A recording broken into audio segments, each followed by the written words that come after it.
പ്രിയരെ, വളരെയധികം സങ്കടങ്ങളാണ്, വളരെയധികം വിഷമങ്ങളാണ് ഈ നാടിന് ഈ കഴിഞ്ഞ നാളുകൾ അത്രയും തന്നുകൊണ്ടിരിക്കുന്നത്.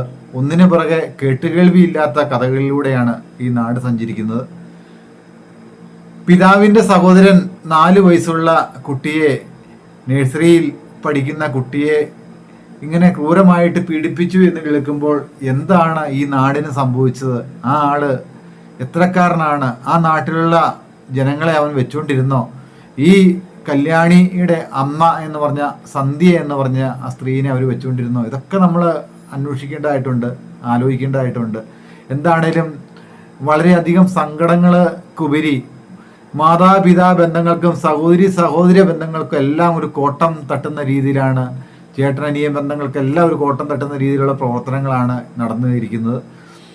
ഇവനെയൊക്കെ തൂക്കിക്കൊല്ലുകയാണ് വേണ്ടത്. ഇവനൊക്കെ പൊതുജന സമൂഹത്തിൽ ഇവനൊന്നും തല പൊക്കാനായിട്ട് അനുവദിക്കരുത്. ഇവനെ കല്ലെറിഞ്ഞ് കൊല്ലണം. അവന്റെ പുസ്തകം കിടന്ന് ഉറങ്ങണേന്ന് വരെ അല്ല, ഇങ്ങനെയുള്ളവനെ ഇത് വെച്ചോണ്ടിരുന്നിട്ട് യാതൊരു ഫലമില്ല. ഈ കൊച്ചിന് ഇതിങ്ങനെ ചെയ്തെന്ന് പറഞ്ഞിട്ട് മനുഷ്യർക്ക് തന്നെ ഇത് ആർക്കും കേട്ടാ വിശ്വസിക്കാൻ പറ്റില്ല. നമുക്ക് അങ്ങനെ പറ്റും. യവന് കല്യാണം കഴിഞ്ഞിട്ട് ഇങ്ങനെ പിള്ളേരുണ്ടാവുകയാണെങ്കിൽ അവൻ ഈ തരത്തിൽ പോയി കഴിഞ്ഞാൽ ഇങ്ങനെ പ്രതികരിക്കും. നമ്മൾ ഈ കൊച്ചിനെ ഇങ്ങനെ പീഡിപ്പിക്കുന്നുണ്ട് എന്നുള്ള വിവരം തള്ള അറിഞ്ഞിട്ടുണ്ട് എങ്കിൽ ഇതുപോലെ വരില്ല. ഒരു പ്രാവശ്യം കൊല്ലാനായിട്ട് 2 പേര് ആ ആൺകൊച്ചിനെ ഇതിനെ പോയി അന്നാടെ ബോഡി കൊണ്ടുവന്ന് കിടത്തി കൊണ്ടിരുന്നപ്പോഴും ആ വീട്ടിൽ ഇറച്ചി ഫ്രൈ ഉണ്ട്. അങ്ങനെ ചെയ്യുന്ന ഒരു വ്യക്തിയല്ല. ഒരാളോട് മിണ്ടോ വർത്താനം പറയോ അങ്ങനെ ചെയ്യില്ല, കള്ളു കുടിക്കില്ല. പിന്നില്ലേ കുളിപ്പിക്കുകയും പല്ല് തേക്കും ഒക്കെ തിരുത്തി പല്ല് തേക്കും കഴിക്കും അതിനെ കൊണ്ടുപോയി നടക്കുന്ന ഭയങ്കര ലോഹ്യമാർന്നതേ ശിക്ഷ കൊടുക്കണം. അപ്പൊ ഇപ്പൊ എന്ത് വന്നാലും ശരി, എങ്ങനെയുള്ളവനെ നാട്ടിൽ ഇനി വെച്ചോണ്ട് ജീവിപ്പിക്കാൻ പറ്റില്ല. ഇനി വേറെയും പിള്ളേരുണ്ടാവണ്ട. അമ്മ 4 വയസ്സുകാരിയെ പുഴയിൽ എറിഞ്ഞു കൊന്ന സംഭവത്തിൽ ഇപ്പോൾ നിർണായക വഴിത്തിരിവുകൾ വന്നുകൊണ്ടിരിക്കുകയാണ്. കുട്ടിയുടെ പിതൃ സഹോദരനിൽ നിന്നും നിരന്തരമായി പീഡിപ്പിക്കപ്പെട്ടു എന്നുള്ള ഞെട്ടിക്കുന്ന വാർത്തയാണ് ഇപ്പോൾ പുറത്തു വന്നുകൊണ്ടിരിക്കുന്നത്. ഇപ്പം എൻ്റെ ഒപ്പം നമ്മളോട് പ്രതികരിക്കാൻ വേണ്ടിയിട്ട് കുട്ടിയുടെ ഒരു അയൽവാസിയാണ് കൂടെ ചേരുന്നത്. ഈ വാർത്ത എന്ന് കേട്ടപ്പോൾ, അതായത് ഇത്രയും ദിവസം നമ്മൾ വിചാരിച്ചുകൊണ്ടിരുന്നത് കുട്ടീനെ അമ്മ പുഴയിൽ എറിഞ്ഞു കൊന്നു എന്നുള്ളതാണ്. അത്രയേ നമുക്ക് അറിയുള്ളായിരുന്നു. പക്ഷെ ഇന്ന് രാവിലെയാണ് ഇങ്ങനൊരു ഞെട്ടിക്കുന്ന വാർത്ത വന്നത്. നിങ്ങളുടെ അപ്പോൾ കേട്ടപ്പോൾ എന്താ തോന്നിയത്? കേട്ടപ്പോൾ നമുക്കൊരു വിഭ്രാന്തി ഉണ്ടായി, ഭയങ്കര ഒരു വിഷമായി. അവനതങ്ങനെ ചെയ്യൂല, അവനങ്ങനെ ചെയ്യുന്ന ഒരു വ്യക്തിയല്ല. ഒരാളോട് മിണ്ടോ വർത്താനം പറയോ അങ്ങനെ ചെയ്യില്ല, കള്ളു കുടിക്കില്ല, ബീഡി വലിക്കില്ല, സിഗരറ്റ് വലിക്കില്ല, ഒരു ഗ്ലാസ് ബിയർ വരെയും കുടിക്കില്ല, പുറത്തിറങ്ങി കഴിഞ്ഞ് കഴിഞ്ഞാൽ ഒരു സോഡ വരെയും കുടിക്കില്ലാത്ത ഒരു വ്യക്തിയാണ് അവൻ. പിന്നെ അവൻ പണിക്ക് പോകണം, വരുന്നു, കൊച്ചുങ്ങളെ ലാളിക്കണം. അതുപോലെ ലാളനൊക്കെ നല്ല ലാളനങ്ങളാണ്. എവിടെയും കടയിൽ കൊണ്ടുപോകും, സാധനങ്ങൾ മേടിച്ച് കൊടുക്കണം. അതുപോലെ അവൻ്റെ നേരെ മൂത്തയാളും കടയിൽ രാവിലെ കൊണ്ടുപോകും. എല്ലാ ഭക്ഷണങ്ങളൊക്കെ ഉണ്ടാക്കി കൊടുക്കുന്നതും ഒക്കെ ഈ പിള്ളേരാണ്.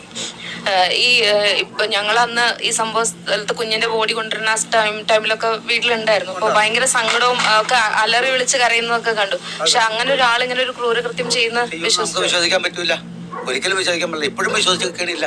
പിന്നെ പോലീസുകാർ അവരൊക്കെ കൂടി പറയണത് കേട്ടതോടുകൂടി ഇപ്പം നമുക്ക് ഇങ്ങനെ ഇത് ചെയ്യുമെന്ന് വിശ്വസിക്കാതെ ഇരിക്കാനും പറ്റൂല. ഇപ്പോഴും വിശ്വാസം ശരിക്കും പൂർണ്ണമായിട്ട് ഞങ്ങളുടെ മനസ്സിലേക്ക് വന്നിട്ടുമില്ല. അത് കഴിഞ്ഞപ്പോൾ ഇത് ഉണ്ടായി കഴിഞ്ഞ് കഴിഞ്ഞപ്പോൾ ഞങ്ങൾക്ക് വരെ ഭക്ഷണമില്ല, ഊണുമില്ല, ഉറക്കമില്ല. ഇന്നലെ വരെ ഉറങ്ങിയിട്ടില്ല. ഭക്ഷണം വരെ കഴിക്കാതെ ഉള്ള രീതിയിലുള്ളതാണ്. അവൻ അങ്ങനെ ഒരു സ്വഭാവമായിരുന്നു. കാരണം പണിക്ക് പോകണു, തിരിച്ചു വരുന്നു, ഇപ്പോൾ പണിക്ക് പോകണു, തിരിച്ചു വരുന്നു. ഈ സ്വഭാവം മാത്രം ഉണ്ടാവണം. അല്ലാതെ ഇങ്ങനെയുള്ള ഒരു ചിന്താഗതി ആ കൊച്ചുങ്ങളോടൊപ്പം എനിക്കും കുഞ്ഞുങ്ങളുള്ളതാണ്. എല്ലാ മക്കളൊക്കെ അത് വലിയ പിള്ളേരൊക്കെയാണ്. അവരെ ഇപ്പം നമ്മളെടുത്ത് ലാളിക്കാനുണ്ട്, വളർത്താനുണ്ട്. മക്കൾ എന്താണെങ്കിലും ഇവൻ ജോലിക്ക് പോകുന്നു, തിരിച്ചു വരുന്നു, വീണ്ടും ജോലിക്ക് പോകുന്നു, കൊച്ചിനെ കൊണ്ടു നടക്കുന്നു, ലാളിക്കുന്നു, കൊച്ചിന് മിഠായി മേടിച്ചു കൊടുക്കുന്നു, കൊച്ചിനെ കുളിപ്പിക്കുന്നു, കൊച്ചിനെ ഉറക്കുന്നു, എല്ലാം ചെയ്യുന്നുണ്ട്. ഈ തള്ള എവിടെയായിരുന്നു? ഈ സന്ധ്യ എന്ന് പറഞ്ഞ ഈ സ്ത്രീ, ഈ കൊച്ചിൻ്റെ, ഈ കല്യാണിയുടെ അമ്മ എവിടെയായിരുന്നു? എന്താണേലും വളരെയധികം സംശയങ്ങളാണ് നിഴലിക്കുന്നത്. ഇതിന് മാത്രം ഈ കൊച്ചിനെ വിട്ടുകൊടുക്കേണ്ട യാതൊരു കാര്യമില്ല. സ്വന്തം അപ്പൻ്റെ അനിയനാണേലും ഒരു പരിധി കഴിഞ്ഞ് ആ കൊച്ചിനെ വിട്ടുകൊടുക്കേണ്ടതോ അതുപോലെ തന്നെ അവരെ കെയർ ചെയ്യേണ്ട ഉത്തരവാദിത്വം ഈ സന്ധ്യക്കുള്ളതായിരുന്നു. എന്താണേലും നമുക്കത് വളരെയധികം സങ്കടങ്ങൾ, വളരെയധികം വിഷമങ്ങളാണ് നമുക്ക് നൽകുന്നത്. ബാക്കിയോടെ നമുക്കൊന്ന് കേൾക്കാം. ലാളിക്കുന്നുണ്ട്. ഇപ്പം ഇങ്ങനെയൊക്കെ ഇതൊന്നും പറയും. എൻ്റെ അനിയന് മക്കളുണ്ടായിട്ടുണ്ട്, പെൺപിള്ളേരുണ്ട്, ആൺപിള്ളേരുണ്ട്. എല്ലാത്തിനും എടുത്തു ഇതിനൊക്കെ ഒത്തിരി പിള്ളേരെ മാത്രം. എനിക്ക് 5 പെങ്ങന്മാരും 4 ആണുങ്ങൾ, അങ്ങനെ 9 മക്കളാണ്. 9 മക്കളുടെ മക്കളെയും ഇപ്പോഴും കയറ്റി മടിയിൽ ഇരുത്തിന്ന് വെച്ചിട്ട് എന്തെങ്കിലും കുഴപ്പമുണ്ടോ? ഇപ്പൊ ഈ പറയുന്ന ആൾക്ക് എന്താ ജോലി? ആർക്ക്? എൻ്റെ HOCയിൽ കൂലിപ്പണിയാണ്. കൂലിപ്പണി. വിവാഹിതനല്ലല്ലോ? അല്ലല്ല, വിവാഹം കഴിച്ചിട്ടില്ല. 2 മക്കളും കല്യാണം കഴിച്ചില്ല. ഒരാൾ മൂത്ത മാത്രമേ കല്യാണം കഴിച്ചിട്ടുള്ളൂ. അപ്പൊ ഈ കുഞ്ഞിനെ എങ്ങനെ നിങ്ങള് ലാളിക്കുന്നതൊക്കെ കാണാറുണ്ടോ? കുഞ്ഞിനെ കാണാറില്ല, ദിവസവും കാണാറുണ്ട്. രാവിലെ ഇതിലെ അംഗൻവാടിയിൽ കൊണ്ടുപോകും. ഉച്ച കഴിഞ്ഞിട്ട് 3-3:30 ആകുമ്പോഴത്തേക്കും അംഗൻവാടി വിട്ട് കൊച്ചിനെ തള്ള കുറച്ച് ദിവസമായിട്ട് കൊണ്ടുവരാറുണ്ട്. ഈ ഒക്കത്ത് വെച്ച് കഴിഞ്ഞാൽ വീട്ടിൽ നിന്ന് ഒക്കത്ത് വെച്ച് കഴിഞ്ഞാൽ അംഗൻവാടി കൊണ്ട് നിർത്തും. അംഗൻവാടിയിൽ നിന്ന് ഈ ഒക്കത്ത് വെച്ച് കഴിഞ്ഞാൽ വീട്ടിൽ കൊണ്ടുപോയി നിർത്തോളും. അതമ്മ. ഈ പറയുന്ന ആളും കുഞ്ഞിനെ കൊണ്ടുവന്ന് വിടലൊക്കെ ഉണ്ട്? ഉണ്ട്, വിടാറുണ്ട്. ഇടയ്ക്കൊക്കെ വിടാറുണ്ട്. സമയം കിട്ടുമ്പോൾ അങ്ങോട്ടും ഇങ്ങോട്ടൊക്കെ അവരെല്ലാവരും. നല്ല സ്നേഹത്തിലായിരുന്നു. അതെ, കുഴപ്പമൊന്നും ഉണ്ടായിരുന്നില്ല. നല്ല ഇതായിരുന്നു. അവരാണ് കുളിപ്പീരും പല്ല് തേപ്പീരും മുഞ്ഞ് കഴിക്കലും ഉടുപ്പ് ഇടിക്കുന്നതും ഉടുപ്പ് മേടിച്ചു കൊടുക്കുന്നതും ഒക്കെ അവരാ. സഹോദരൻ എല്ലാം ചെയ്യുന്നത്. സഹോദരന്മാർ 2 പേരുണ്ട്. അവരാണ് ഉടുപ്പ് മേടിച്ചു കൊടുക്കുന്നത്. ഇതൊക്കെ ചെയ്യുന്നത് അവർ തന്നെയാണ്. അപ്പം നമുക്ക് ഈ അയൽവക്കത്തുകാർക്ക് ഇപ്പം നമുക്ക് ഇത്രയും നാൾ അവിടെ ജീവിച്ചിട്ട് നമുക്ക് ഇങ്ങനെ ഒരു പ്രതികരണം ഉണ്ടാകും എന്നുള്ള ഇങ്ങനെയൊക്കെ കൊച്ചുങ്ങളൊക്കെ ചെയ്യുന്നുള്ള നമുക്ക് ഇത് കേട്ടിട്ട് ഇതുവരെ നമ്മൾ തന്നെ തട്ടിപ്പോവില്ലേ, നമ്മൾ തന്നെ ഞെട്ടിപ്പോകും. അത്രേ. ഇപ്പോ ഈ നേരത്തെ നമുക്കറിയാവുന്നത് അമ്മ കുഞ്ഞിനെ കൊന്നു എന്നുള്ളത് മാത്രമായിരുന്നു. അപ്പോ ആ വീട്ടില് ഈ കുഞ്ഞ് ഇത്രയും പീഡനങ്ങൾക്ക് ഇരയായതുകൊണ്ട് ഒരു പക്ഷെ അമ്മ അങ്ങനെ ചെയ്തതാണെന്ന് തോന്നുന്നു. അങ്ങനെ അവിടെ പീഡനങ്ങൾ ഉണ്ടാകാനുള്ള സാഹചര്യം എന്ന് പറഞ്ഞു കഴിഞ്ഞാൽ അവൻ്റെ കൂട്ടത്തിലെ കിടന്ന് ഉറങ്ങണമെന്ന് വരെ ഞങ്ങൾക്കറിയില്ല. പക്ഷേ ഇത് ഇപ്പം ചാനലുകാർ ഇവരൊക്കെ പറയണത് അവൻ്റെ കൂട്ടത്തിലാണ് കിടന്ന് ഉറങ്ങണത്, അവരുടെ കൂട്ടത്തിൽ എപ്പോഴും ഉണ്ടാവും, കൊച്ചുണ്ടാവും. ആ അയൽവക്കത്തും ഉണ്ടാവും. എല്ലാ അയൽവക്കത്തും കയറി പോകും കൊച്ചു. അവളൊരു പ്രത്യേക ഒരു സ്വഭാവക്കാരൻ, നല്ല മിഴി പിടിക്കുകയാണ്. അങ്ങനെ പോകാറുണ്ട്. ഇപ്പൊ ഏകദേശം 1.5-2 വർഷമായിട്ട് ഈ കുഞ്ഞ് പീഡനത്തിന് ഇരയായിട്ടുണ്ട് എന്നുള്ളതാണ് പറയണത്. ഇതുവരെ ഞങ്ങൾക്കൊരു മുന്നറിയിപ്പോ ഇത് ഈ വക കാര്യങ്ങളോ ഒന്നും പറയണേയും കേട്ടിട്ടില്ല. അങ്ങനെ 2 വർഷം മുമ്പാട് 1.5 വർഷം മുമ്പാട് ഉണ്ടായിട്ടുണ്ടെന്ന് പറഞ്ഞാൽ നമുക്ക് വിശ്വസിക്കാനും പറ്റില്ല. ഇപ്പൊ ഇത് കേട്ടോടുകൂടി നമുക്ക് വിശ്വാസം ഉണ്ടാവുകയും ചെയ്യണം. അതായത് ഇപ്പൊ ഈ പ്രതി എന്ന് പറയുന്ന ആള് പൊതുവെ സമൂഹത്തിൽ അങ്ങനെ എല്ലാവരോടും ഇടപെടുന്ന ഒരാളല്ല. മദ്യപാനവും അങ്ങനെയുള്ള ദുശീലങ്ങളൊന്നും ഇല്ലാത്ത ഒരാളാണ്. ഒന്നുമില്ല. ഒരു വീഡിയും വലിക്കില്ല, സിഗരറ്റ് വലിക്കില്ല, ഹാൻസ് വയ്ക്കില്ല, ഈ വക പരിപാടികളൊന്നും ചെയ്യില്ല. ഒരു തണുത്ത സോഡ വരെയും കുടിക്കില്ലാത്തൊരു വ്യക്തിയാണ് അവൻ. അപ്പം അവനെ പറ്റി ഇതിങ്ങനെ പറയുമ്പോൾ നമുക്കൊരു വളരെയേറെ ഒരു ബുദ്ധിമുട്ടും സങ്കടവും കാര്യങ്ങളൊക്കെ ഉണ്ട്. പക്ഷേ ഈ കള്ള് കുടിക്കല, വീടി വലിക്കല, കഞ്ചാവ് വലിക്കല, ഒന്നും ചെയ്യല. പക്ഷെ ഇവന് എന്തെങ്കിലും രാസലഹരികൾ കഴിക്കാറുണ്ടായിരുന്നോ എന്നുള്ള കാര്യങ്ങളാണ് നമ്മൾ ചിന്തിക്കേണ്ടത്. കാരണം അതിനേക്കാളും കഷ്ടമായിട്ട് തന്നെയാണ് ഇവൻ പെരുമാറിയിരിക്കുന്നത്. ഇവൻ്റെ പെരുമാറ്റത്തിൽ നിന്ന് തന്നെ ഇവൻ്റെ സ്വഭാവം വികലമാണെന്ന് നമുക്ക് ഊഹിക്കാവുന്ന കാര്യമുള്ളൂ. ഇതിൻ്റെ കൂടുതൽ ഇൻട്രഡക്ഷൻ്റെ ആവശ്യമൊന്നുമില്ല. കേസിനോട് പ്രതി കുറ്റസമ്മതം നടത്തിയിട്ടുണ്ട്. അതായത് പറ്റിപ്പോയി, ഇങ്ങനെയൊക്കെ ഞാൻ ചെയ്തു എന്നാണ് പുള്ളി പറയുന്നത്. അതായത് പുള്ളി എന്നെ കുറ്റസമ്മതം നടത്തിയിട്ടുണ്ട്. അങ്ങനെ സമ്മതിച്ചോ എന്നുള്ളതാണ് ഇപ്പോഴും നമുക്ക് ചോദിക്കേണ്ടതായ ഒരു ചോദ്യം. അതിന് വല്ല തല്ലി പറയിപ്പിക്കുകയോ അല്ലെങ്കിൽ വേറെ എന്തെങ്കിലും ചെയ്ത് പറയിപ്പിക്കുകയാണോ എന്ന് ചോദിച്ചു കഴിഞ്ഞാൽ പോലീസ് സ്റ്റേഷനിലല്ലേ. അപ്പം നമുക്ക് കാണാൻ പറ്റില്ല, നമ്മളോട് പറയുകയില്ല. പിന്നെ അങ്ങനെയാണ് ഇത് ചെയ്യാൻ ഒരു കാരണവശാലും ഇപ്പോഴും നമുക്ക് അത് ചിന്തിക്കാൻ പറ്റില്ല. ഈ ഒരു വാർത്ത ഇപ്പൊ ആ കുഞ്ഞിന്റെ അച്ഛൻ കേട്ടിരുന്നോ? അദ്ദേഹത്തിന്റെ ഒരു മാനസികാവസ്ഥ കേട്ടില്ല. അത് ഇന്ന് രാവിലെയാണ് ഈ കൊച്ചിൻ്റെ അച്ഛൻ അറിഞ്ഞത്. കാരണം അവർ 3 ഏട്ടനന്യന്മാരുള്ളതിൽ അവർ 3 പേരും ഒരുമിച്ച് പോവുകയും ചെയ്യും. വീട്ടിൽ വളരെ ലോഹ്യമായിട്ടായിരിക്കണം. അവർക്കുടെ വീട്ടിലെന്ന് വെച്ച് കഴിഞ്ഞാൽ ഭക്ഷണം എന്ന് വെച്ച് കഴിഞ്ഞാൽ ഈ കൊച്ചിൻ്റെ അച്ഛൻ എന്ന് പറഞ്ഞാൽ അവൻ്റെ വീട്ടിലത്തെ ഭക്ഷണം എന്ന് വെച്ച് കഴിഞ്ഞാൽ അന്ന് മരിക്കുന്നവർ അന്നാടെ ബോഡി കൊണ്ടുവന്ന് കിടത്തി കൊണ്ടിരുന്നപ്പോഴും ആ വീട്ടിൽ ഇറച്ചി ഫ്രൈ ഉണ്ടായിരുന്നു. ചീനച്ചട്ടിയിൽ ഇറച്ചി ഇരിപ്പുണ്ടായിരുന്നു. ഞാൻ മേഡത്തിനെ വിളിച്ച് കാണിച്ച് തരണമെന്ന് ഞാൻ വിളിക്കാൻ 2 പ്രാവശ്യം ഞാൻ വന്നതാണ്. തീറ്റയ്ക്കോ കുടിക്കോ യാതൊരു ഒരു ബുദ്ധിമുട്ടുമില്ല. തീറ്റയ്ക്കും കുടിക്കും. പിന്നെ പൈസയുടെ കാര്യങ്ങളൊക്കെ ആകുമ്പോഴത്തേക്ക് കടക ബാധ്യതകൾ കടമൊക്കെ ഉണ്ടായി എന്ന് വരും. അപ്പം എല്ലാവർക്കും കടം ഉണ്ടല്ലോ.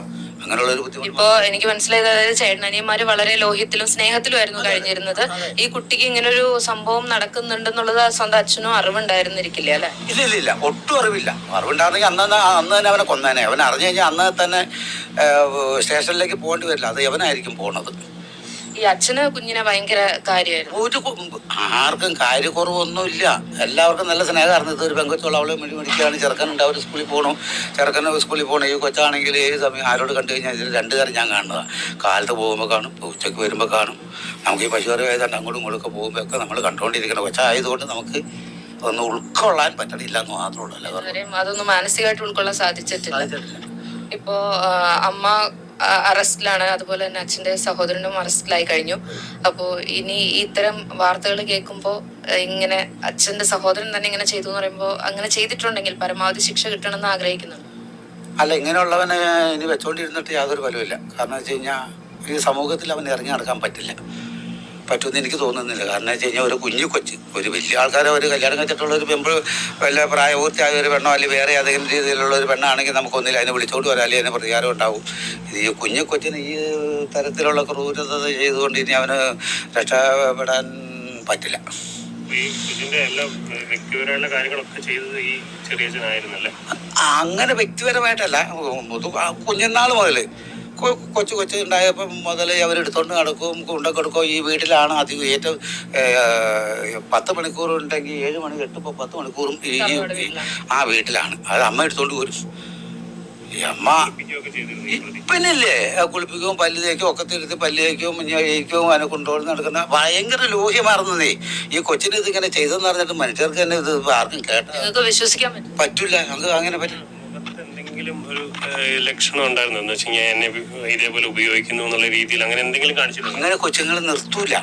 ഞങ്ങളങ്ങനെ പോയി അവിടെ പോയി നിൽക്കണില്ല. പിന്നെ ഇങ്ങോട്ട് പോകുമ്പോൾ ഈ തള്ളയുടെ ഒക്കത്തിരുന്ന് പോകുമ്പോൾ നമ്മളെ കൊച്ചിനെ കണിന്ന് വിളിക്കുകയാണെങ്കിൽ ആയി എന്ന് പറഞ്ഞുകൊണ്ട് അവള് ചിരിക്കുമെന്ന് മാത്രമേ ഉള്ളൂ, അല്ലാതെ വേറെ ഒന്നും ഉണ്ടായില്ല. പൊതുവെ ആ കുഞ്ഞ് വളരെ ആക്റ്റീവായിട്ടുള്ള എല്ലാവരോടും ഇടപഴകുന്ന, ചിരിക്കുന്ന, പുഞ്ചിരിക്കുന്ന, അവരോട് മുണ്ടവും വർത്താനം പറയും ചെയ്യും. ആര് വന്നു കഴിഞ്ഞാൽ ഒരു ദിവസം കണ്ടിട്ടുണ്ട് അവള് മുണ്ടവും വർത്താനം പറയും, ചിരിച്ച് കളിച്ചൊക്കെ വരും. ഇങ്ങ വിളിച്ചു കഴിഞ്ഞാൽ ഇങ്ങോട്ട് വരും, ഇവിടെ വിളിച്ചു കഴിഞ്ഞാൽ ഇവിടെ കയറും.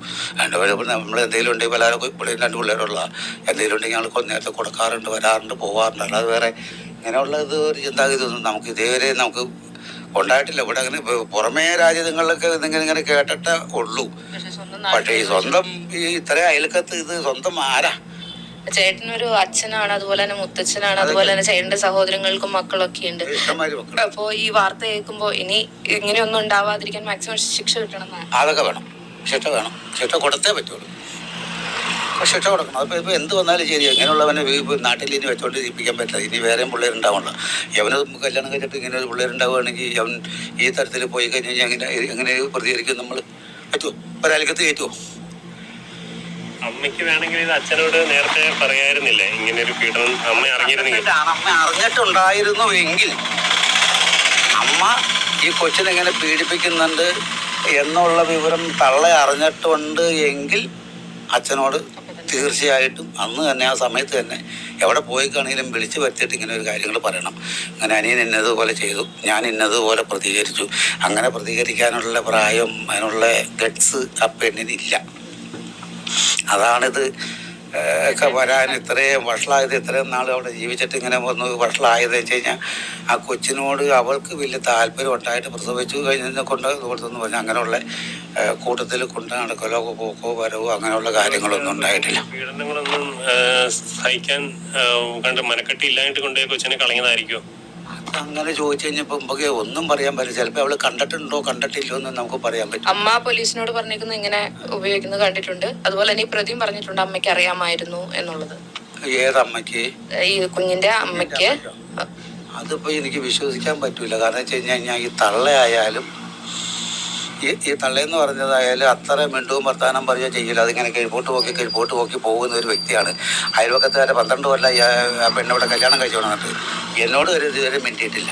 ഞാൻ എന്തെങ്കിലും ചോദിച്ചു കഴിഞ്ഞാൽ തന്നെയും ആ എന്ന് പറഞ്ഞിട്ട് അപ്പം തന്നെ ഇപ്പോൾ സുഭാഷ് പിത്ര പോകുകയാണെങ്കിൽ സുഭാഷ് എന്തെങ്കിലും ചോദിക്കുകയാണെങ്കിൽ ഇവിടില്ല എന്നും പറഞ്ഞിട്ട് അപ്പം തന്നെ ആ പരിക്കാത്തേക്ക് പോയി കഴിഞ്ഞാൽ പിന്നെ ആ പരിക്കാത്ത നമ്മൾ പോയി കഴിഞ്ഞ് കഴിഞ്ഞാലും എത്ര മണിക്കൂർ കഴിഞ്ഞാലും പുറകില്ല. അതായത് അമ്മയുടെ ക്യാരക്ടർ മൊത്തത്തിലൊരു ദുരൂഹതയായിരുന്നു. ആരോടൊരു മിണ്ടലും പറച്ചിലോ, ആരോടും ഒരു വ്യക്തിയോടും മിണ്ടോ വർത്താനം പറയുക. വീട്ടിൽ വന്നു കഴിഞ്ഞാലും അവിടെ ഒരു അയൽവക്കത്ത് പോകും, വല്ല കല്യാണ ആവശ്യങ്ങൾക്കൊക്കെ പോകും. കല്യാണ ആവശ്യങ്ങൾക്ക് പോയി കഴിഞ്ഞ് കഴിഞ്ഞാൽ അവൾ ഏതെങ്കിലും ഒരു മൂലയിലിരുന്ന്, ഞാനൊക്കെ ആ ഭക്ഷണം വിളമ്പി കൊടുക്കുന്ന ആളൊക്കെ ഞാൻ ആ ഭക്ഷണം വിളമ്പി കൊടുത്ത് അവളെ ഏതെങ്കിലും ഒരു സൈഡിലിരുന്ന് ചോറുണ്ണും.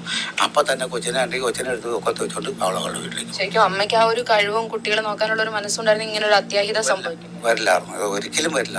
അല്ലെങ്കിൽ കൊച്ചിനെ ഇതുപോലെ വരില്ല. ഒരു പ്രാവശ്യം കൊല്ലാനായിട്ട് 2 പേര് ആ ആൺകൊച്ചിനെ ഇതിനെ കൂടി കൊണ്ടുപോയതാണെന്ന് പറയപ്പെടുന്നു. പക്ഷേ നമ്മളെ ഈ തള്ളയ്ക്ക് എന്ത് കാര്യത്തിനാണ് കഴിവുള്ളത് എന്നുള്ള കാര്യങ്ങളാണ് നമ്മൾ ആലോചിക്കേണ്ടത്. എന്താണെങ്കിലും 2 കുട്ടികൾക്ക് ജന്മം കൊടുത്തു.